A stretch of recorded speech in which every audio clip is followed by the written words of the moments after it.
rainforest outside the Amazon.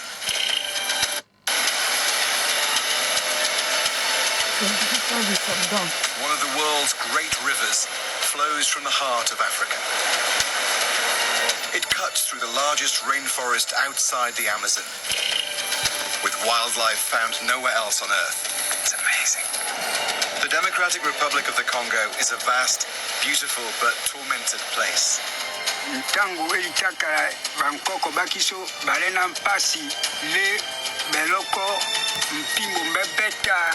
This country is rich, but its people are among the world's poorest. For centuries, its resources have been plundered and it's been ravaged by war. From here, you cannot find anybody. They start going, all of them. They will disappear here soon. The violence goes on, and now it's plagued by Ebola. But some change is coming for this country the size of Western Europe. With elections finally on the horizon, we're setting off on a long and challenging expedition to follow the Congo into the heart of Africa.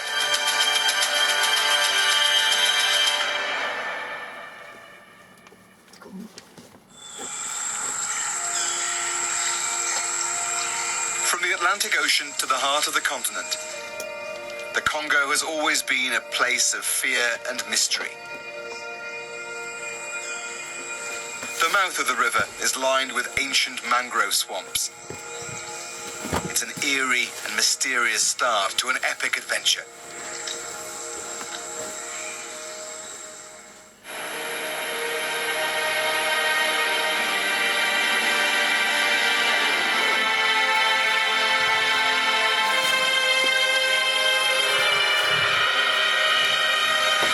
This is the point where the Congo River and the Atlantic Ocean meet.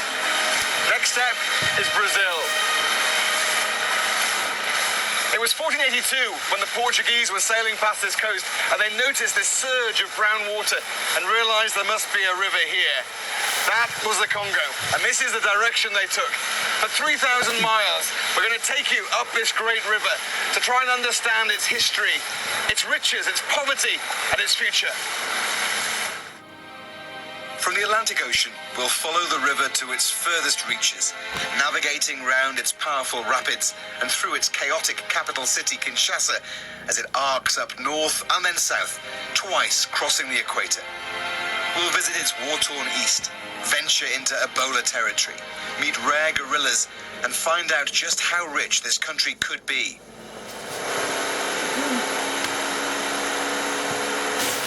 As they sailed up this first stretch of river, the Portuguese must have dreamed of the great riches that lay ahead.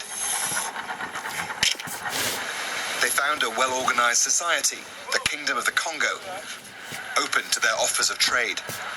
But less than 100 kilometers inland, they hit an obstacle that it would take centuries to get around.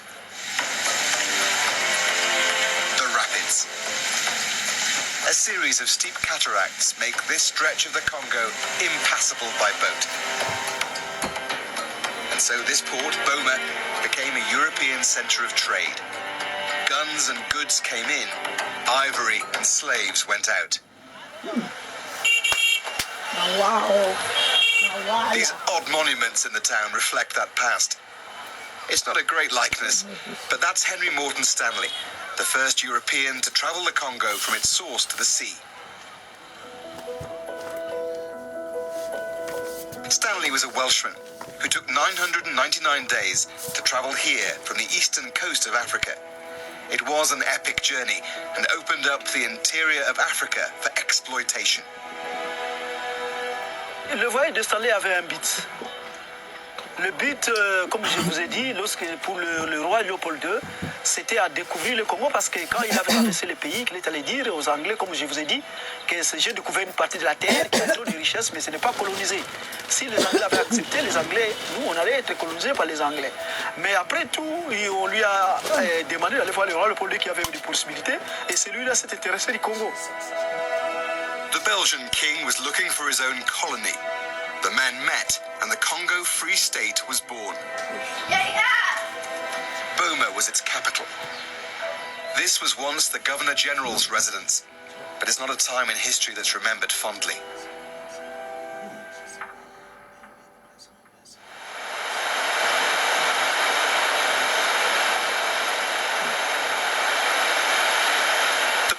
rapids that had been the obstacle for so long remain impassable today. But they've also provided great opportunity for hydroelectric power.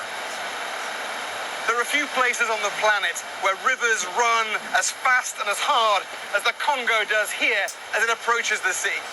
A hydroelectric power station built here could provide electricity for the whole of Africa. It would produce twice as much power as any other hydro plant on Earth. That is how rich the Congo could be if the resources were put to good use. They built 2 small power stations decades ago here at Inga, but there's always been a much more ambitious plan for a grand Inga Dam to be built across this whole valley. A deal has recently been signed to make that happen. Ce projet va permettre l'essor économique de toute l'Afrique parce que pour le moment, ce que l'Afrique a besoin, une source qui est sûre, une source qui est fiable parce que l'énergie hydroélectrique, c'est une énergie propre et renouvelable. Et nous l'avons, c'est Inga, en permanence et en quantité.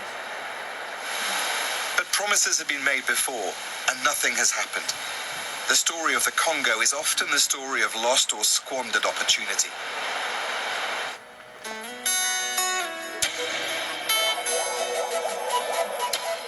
To get around the rapids means we need another form of transport.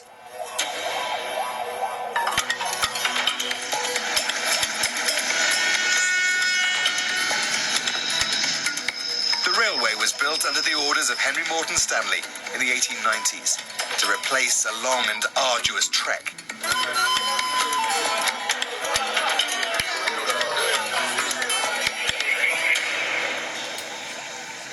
Around that time, Joseph Conrad walked the route to become a steamboat captain upriver. His diary became The Heart of Darkness, a novel whose title created a stereotype that still haunts the DRC today.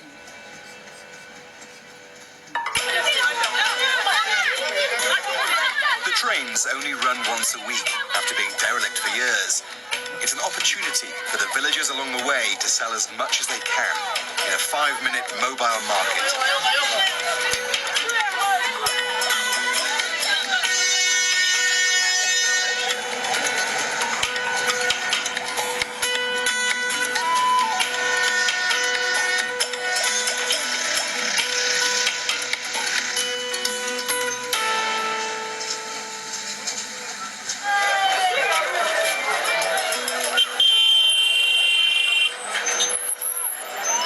Kinshasa, the Democratic Republic of the Congo's crazy, chaotic capital.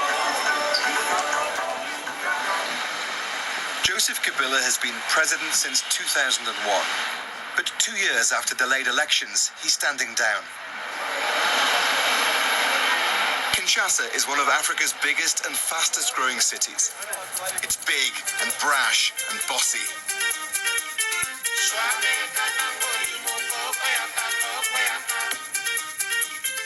There's a strange but colourful subculture that's grown out of Kinshasa and across Africa. The sapeurs, who put their confidence on display. Comme on a eu Micho la princesse, dans un sapeur Mazala Anna Congo, un défi la canal de la SAP. Princess is getting ready for a night out. The French acronym SAP, SAPE, stands for the Society of Ambience Makers and Elegant People, and she certainly fits the bill. Vous comprenez? Notamment mutema be mambo ilamba pone ilamba donc na kotambula nanga na faina nga bonaza na bino normal. Mais so na sina lati déjà Japon et mon asanjaka déjà tidia o senti bena ke donc tam so na lati mapangu na nzoto nanga. Bat muso ba osumba mituka, ba muso ba sumba mapangu minga na ozo mbongo osumba lupangu na osumba on ilamba. Donc on pesa en idéologie funa za nango fier. Comprendre?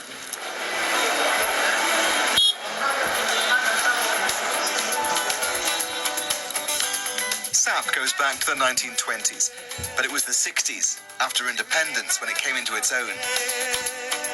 When the musician Papa Wemba championed an extravagant dress code in direct opposition to the country's leader. President Mobutu decreed Western attire a symbol of colonialism, and it was forbidden. Today, thousands of Congolese sapeurs like Princess celebrate the art of dressing well.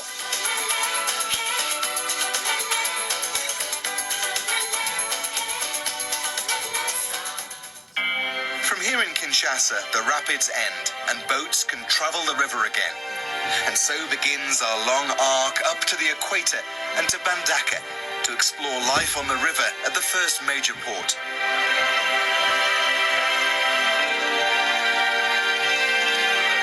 In a vast country with so few roads, this is the Congo Superhighway.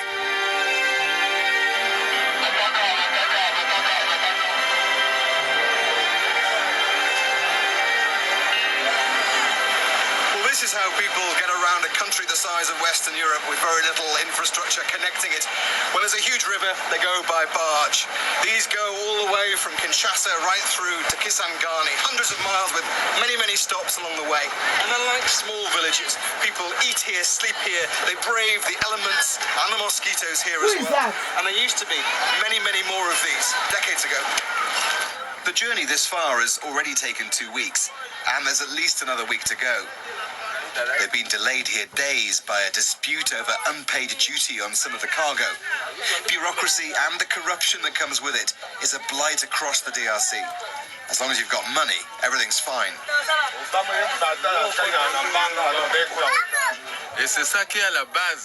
This man's a big fan of traveling by barge.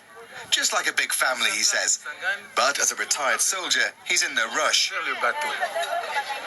Karine Linguli just wants the journey to end. Her husband recently died. She's disabled and has run out of money to buy food for her kids on the boat. She's heading for a new start with a Bible by her side. Oh dear.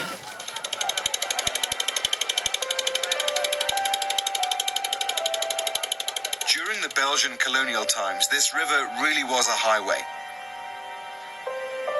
Among the traffic were luxury steamboats. The remains now lie rusting along the banks. The workshop's quiet. In many ways, the Congo has gone back in time.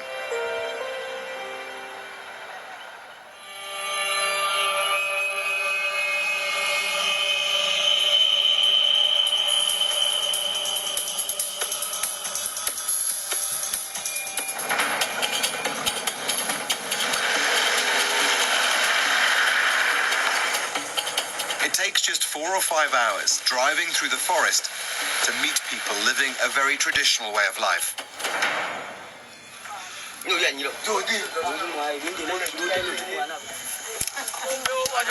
This is Boyanga village.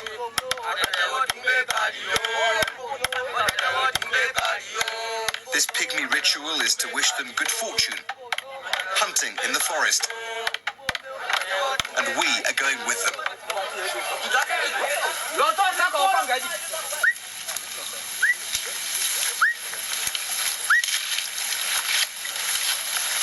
They're looking for wildlife and useful plants along the way. They block animal holes and use smoke to force them out.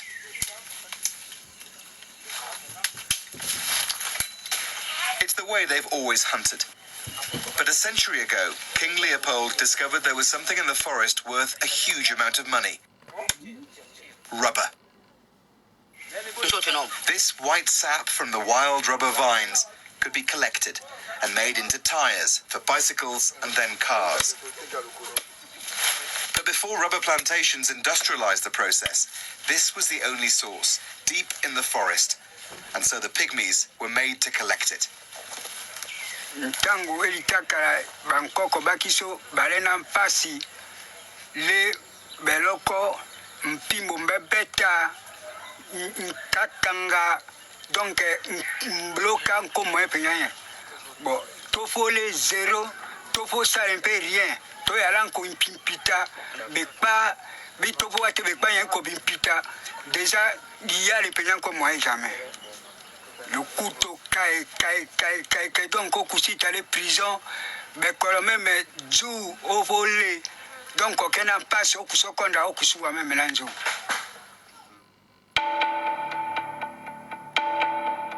feared whip was called a chikot and made from dried hippo hide. But an even more brutal punishment was common.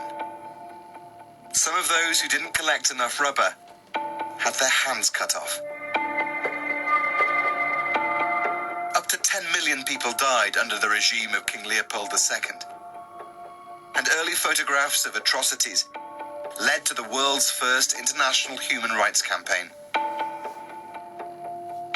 It hastened the end of King Leopold's rule, but his personal colony, which had made him rich, was handed over to Belgium in 1908, only for exploitation and brutality to continue.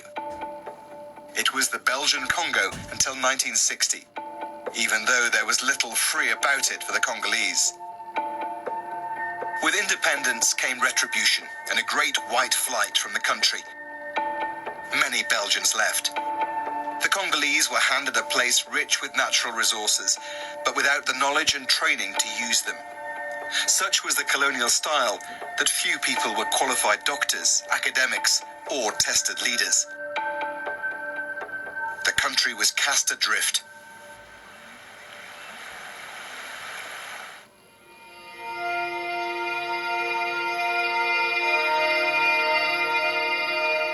The rainforest is perhaps the Congo's most precious asset. The largest outside the Amazon and a valuable sink for the carbon dioxide that's warming our planet. But demand for charcoal means it's going up in smoke. A solution to that is being explored in a nature reserve on a remote bank of the Congo River.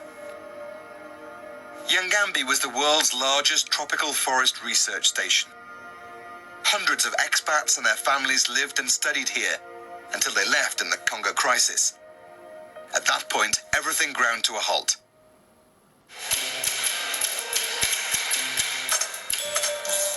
Yangambi is home to a remarkable collection of plants going back nearly a century.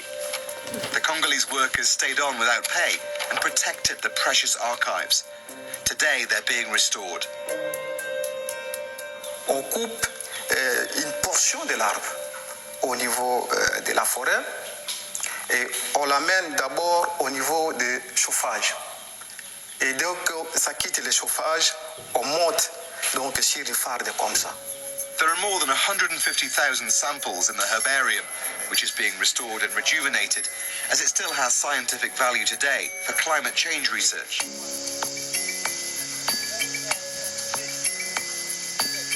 They're planting fast-growing trees to be turned into charcoal instead of the rainforest. And there's a bigger plan to generate electricity from biomass, burning an old, unproductive rubber plantation, and then using these new trees to create a sustainable source of fuel. It's the usual balance between conservation and economic growth, and it's a battle being fought along the length of the Congo.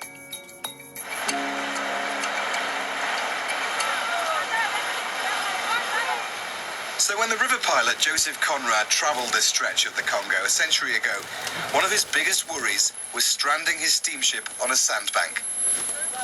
This video is the Republic of Congo. This video is the Republic of Congo. The history part of Republic of Congo. We've all managed to get it going again, so we're back in business. History has a habit of repeating itself in the Congo. We're taking a detour to another place, from another era, but equally trapped in time.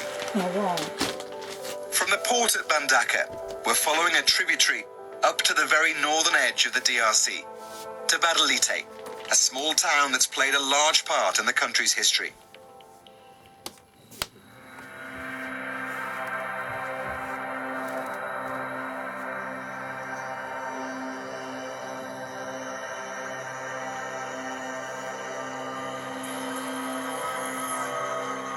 This strangely haunting place was the home of the man who ruled the Congo for more than 30 years. A dictator who renamed the country Zaire. President Mobutu Sese Seko. Welcome to what's left of his jungle palace. In its day, this was the height of opulence. it's painful for me to come here. How the people destroy this palace in shock to me. Chief Asambia Kopwata Fifi is one of his daughters. Was it like? Very, very beautiful. At the entrance, in your left, on the road, there were one Picasso's painting. The main rituals. After independence, Mobutu became the army chief of staff. He arrested Patrice Lumumba, the country's first prime minister, who had turned to the Soviet Union after being shunned by the West. With the Cold War backing of Belgium and the CIA, Mobutu handed Lumumba to the rebels to be killed. His body was cut up and dissolved in acid. He is normally reclusive and camera-shy. It builds his mystique. The scale and pomp of this highly visible ceremony are designed to bolster his fast diminishing authority. It is also an unwitting acknowledgement that he knows he's in trouble. Mobutu transformed himself into a classic African dictator after becoming president in the 1965 coup. Political opponents and rivals were killed or tortured. His regime was totalitarian and corrupt. He got rich while the country got poor. What was he like as a person? A generous person. I tell you the truth, it's not only because it's my family, no. He liked all the children. He liked his family. He's been alleged to have been a terrible president, brutal. Oh, brutal? I don't think so. If you're brutal, you have to start it with your family. He never bites one of China, no, never. But it all came crashing down in 1997. An invasion and a coup forced Mobutu out, and he died in exile. It's when the looting here began, and when time stopped in Badalite.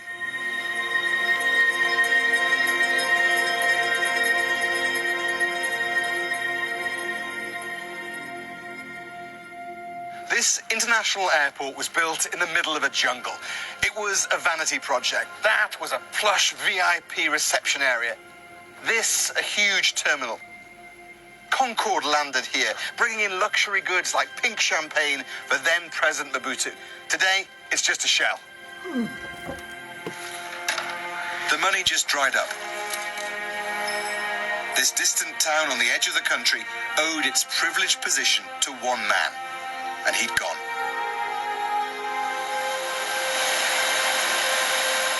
A while ago, the town's hydroelectric power station broke down.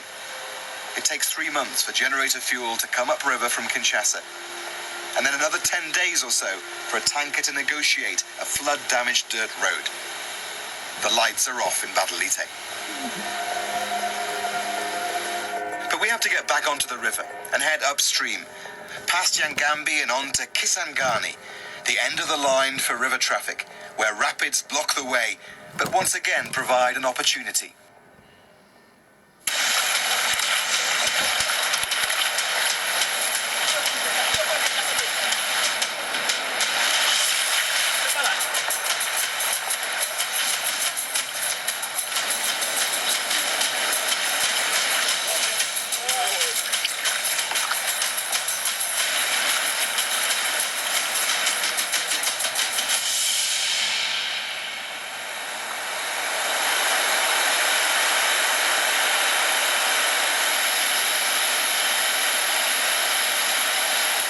Wagania fishermen use the white water to help them with their catch. From an early age, they learn how to use the deadly currents to check their nets, secure their ropes, and survive the raging rapids.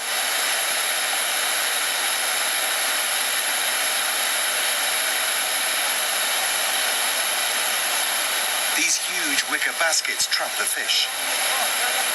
So when the water's really high, there are hundreds of these guys out here with hundreds of these nets, and they're pulling in huge fish. The water's not as high at the moment. You can see how dangerous it is today. Imagine when this is in full flood. It's crazy. They're brought up from little kids to do this, and they do it very skillfully. He's putting on this. Every young boy has to go through the ritual of learning to swim, of understanding the twists and turns of the current. It's his first plunge into a tough life on the river. It was touch and go, but eventually he made it to safety.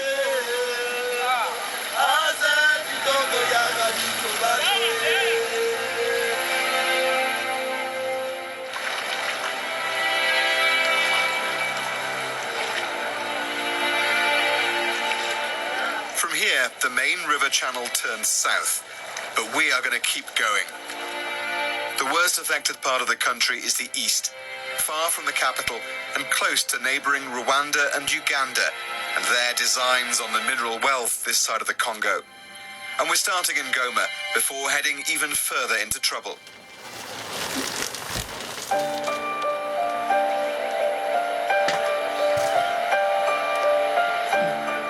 This city is home to a towering active volcano. This region is the epicenter of wars which have raged for the past 2 decades. Millions of people died in the fighting and in the humanitarian crisis that followed. Scores of armed groups are still active in this region today. You have these local conflicts that often displace hundreds of thousands of people, and there's an active Ebola outbreak. Welcome to the Eastern Congo, and this is where things are going to start getting dicey. The violence here started after the genocide in Rwanda in 1994, as Rwandan troops followed the killers over the border. Rebels backed by the neighbours marched on the east and kept going. By May 1997, Mobutu was out, and mob justice was turned on his enforcers. His successor was the rebel leader Laurent Kabila, the warlord turned statesman.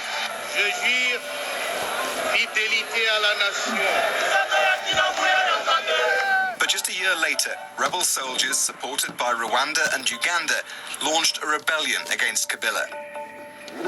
Swift regional diplomacy and the offer of mining rights brought him Zimbabwean, Angolan and Namibian support to drive out the Rwandan-backed forces. It turned one country's crisis into a regional war. Over the years, millions died. Millions more were forced from burned homes. Despite a peace deal, militants splintered and spread. After his father's assassination in 2001, Joseph Kabila took over as president. The violence continues today.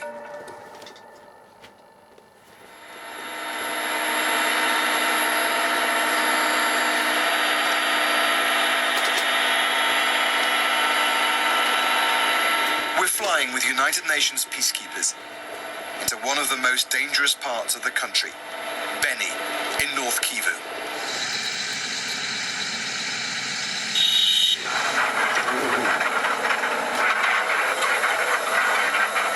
You're on patrol with us, with the United Nations forces here, going out into quite a dangerous area. There's Ebola nearby, and also there is a very strong militant group here that in the last few days has killed probably dozens of civilians. The group is called the ADF. They're a group that have been around 20 years, and they're living in the forests. There's huge impenetrable forests just to the east of this area.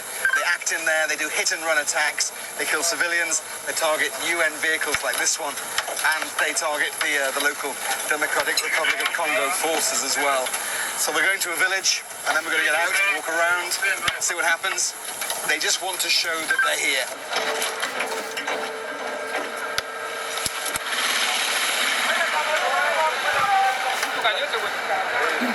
First of all, the UN Malawian troops chat to the locals, just to get an idea of what's going on, if it's dangerous or not, and to show their presence in the area.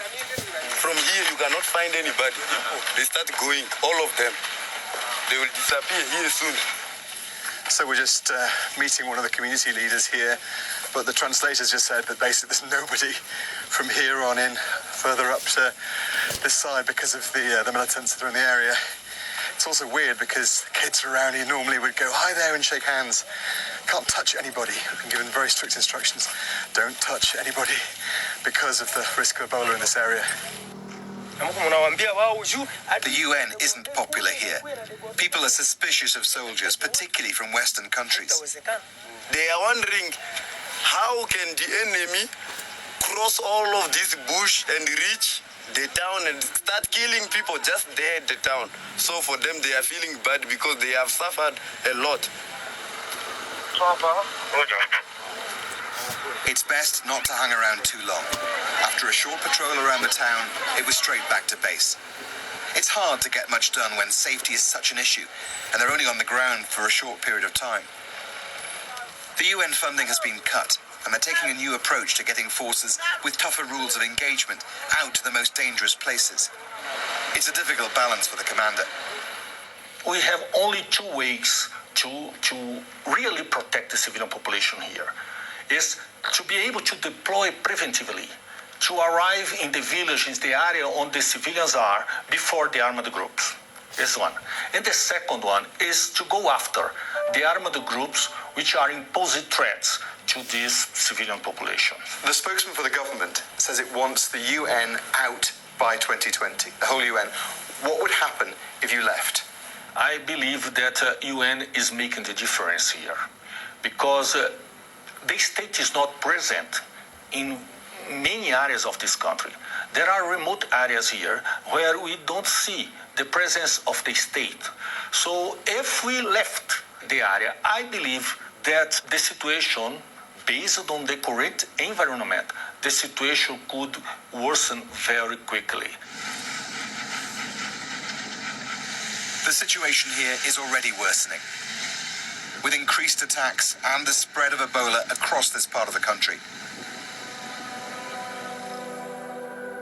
Much of the eastern Congo is in a state of conflict and instability.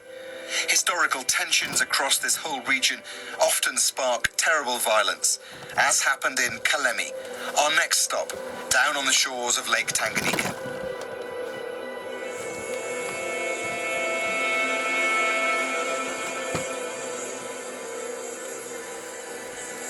When situations worsen in the DRC, this is what happens. People get forced from their homes into camps. 2 years ago, a row over sharing a bowl of forest caterpillars sparked violent clashes between pygmies and other ethnic groups. Inflamed by the politicians, it displaced 750,000 people.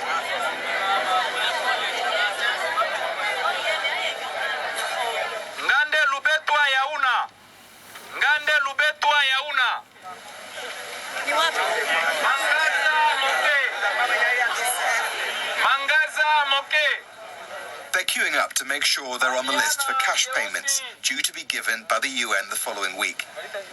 Aid workers check names to make sure they don't get too little or too much of what they're entitled to. There are still many of these camps scattered across the town after the ethnic-based violence erupted into a brutal tit-for-tat of attacks. It's still too dangerous for most to go home, and terrible things were done by both sides.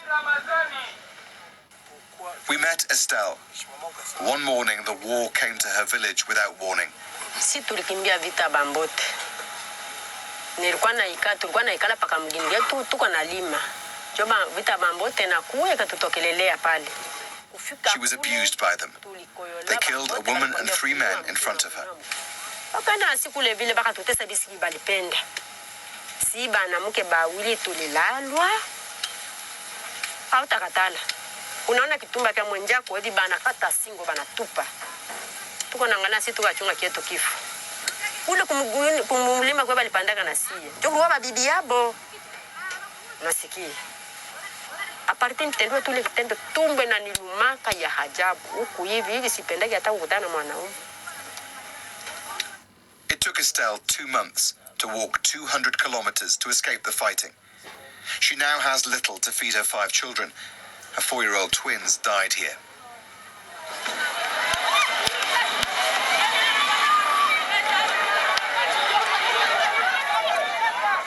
These hillsides are dry and exposed.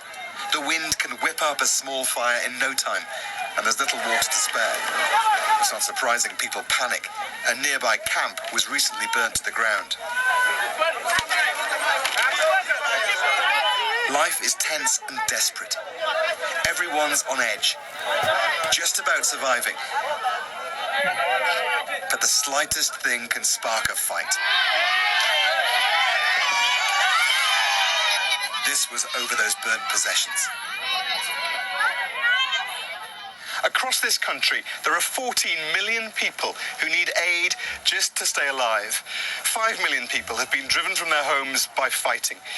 We could have gone to so many places, but we've come here where hundreds of thousands of people have been forced from their villages to live in these kinds of camps or in local communities. They've been attacked and targeted in an ethnic fight, treated brutally and sadistically. There are scores of armed groups across this country. It's usually about strong men wanting more power, but it's also about a government that doesn't have control in these places. That has always been the story of the Congo. It was built that way. Violence and suffering is burned into its DNA. So much so that it's sometimes hard to see beyond. But in a young, vibrant and beautiful country, there is hope. Travelling towards the furthest reaches of the river, we're going to explore the rich mining regions of Katanga. But first, we're going back into the forest in search of something truly unique in Kahuzi-Biega National Park. It's home to a critically endangered species, the eastern lowland gorillas.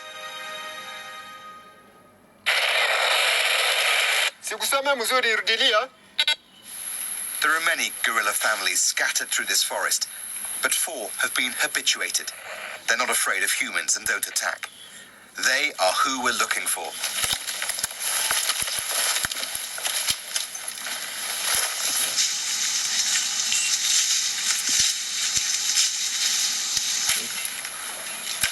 There is bamboo shoot here. It's the time of year when the gorillas feed on bamboo.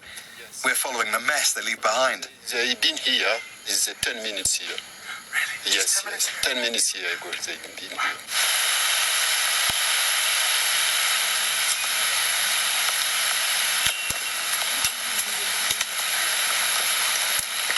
We spend probably a couple of hours now in the jungle, cutting through, following places where they've been eating the bamboo shoots.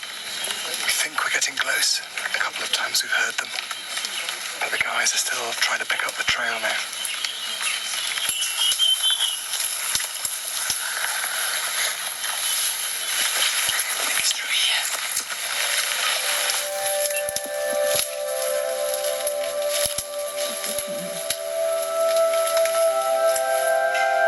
After 3 hours, we got our first glimpse just a few meters ahead.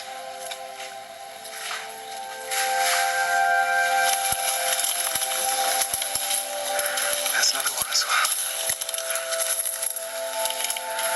That's the silverback. Amazing.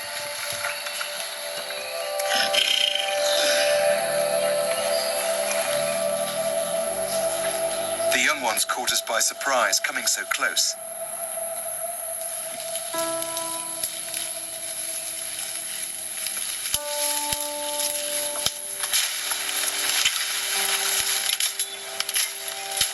The masks we're wearing protect the gorillas from our germs.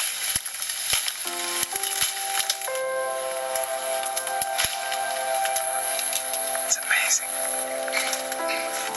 There are probably fewer than 5,000 eastern lowland gorillas left in a fraction of the land they used to inhabit.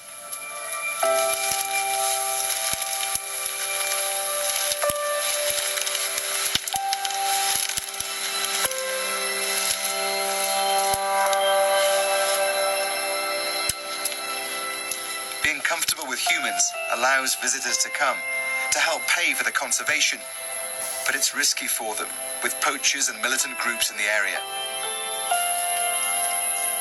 The first danger for gorilla is just the man. But in the jungle, it's not dangerous in the jungle because they're feeding leaves, they're feeding fruit, they're feeding bamboo. not dangerous for our gorilla here in Kauzi Biega National Park. And after Zeo here in Congo, those gorilla family, the number is increasing for our gorilla, and it's very important.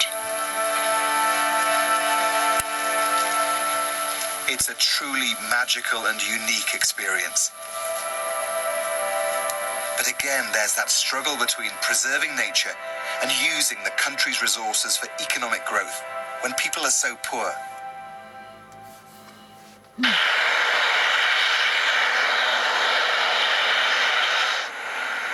The Congo's mineral wealth is a freak of nature.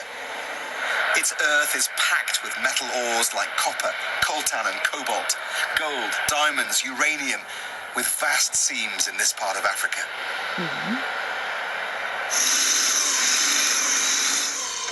The colonizers extracted and exploited. Many bullets fired in the First World War came from Congolese metal, and the uranium for the bombs that ended the Second came from here. Copper was the key commodity, but what was once thrown away as a byproduct of that process has become its most valuable asset, cobalt. Cobalt was worth nothing until it became a key ingredient in electric car batteries. 60% of the world's supply is found in this part of the Congo. Once the ore has been broken up, it's a chemical refining process. Sulfuric acid in these huge vats leaches out different metals. It burns your nose and throat. Electrolysis transforms the liquid into sheets of copper, as the cobalt heads elsewhere to be dried and packed. So this is the final product. This is 35% cobalt. It will be refined further, but this is what they export from here. You can see the green color. This is basically what goes into your electric car battery. Stops it from catching fire.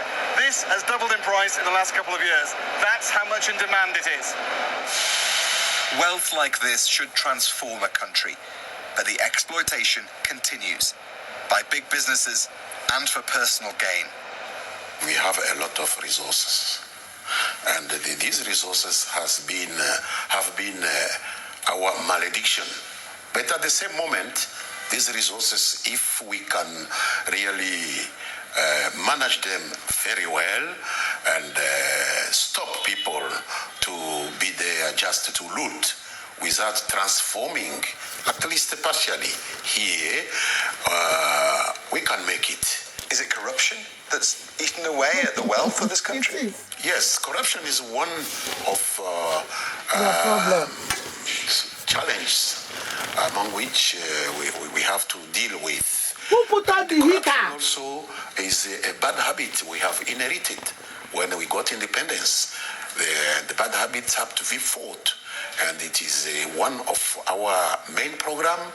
We can't say that we have won, but still we are trying really to finish it, because we can't maintain being a very rich country with a very poor people. This can't be accepted at all. As the country votes in long-delayed elections, the hope for change and an end to corruption are on the ballot.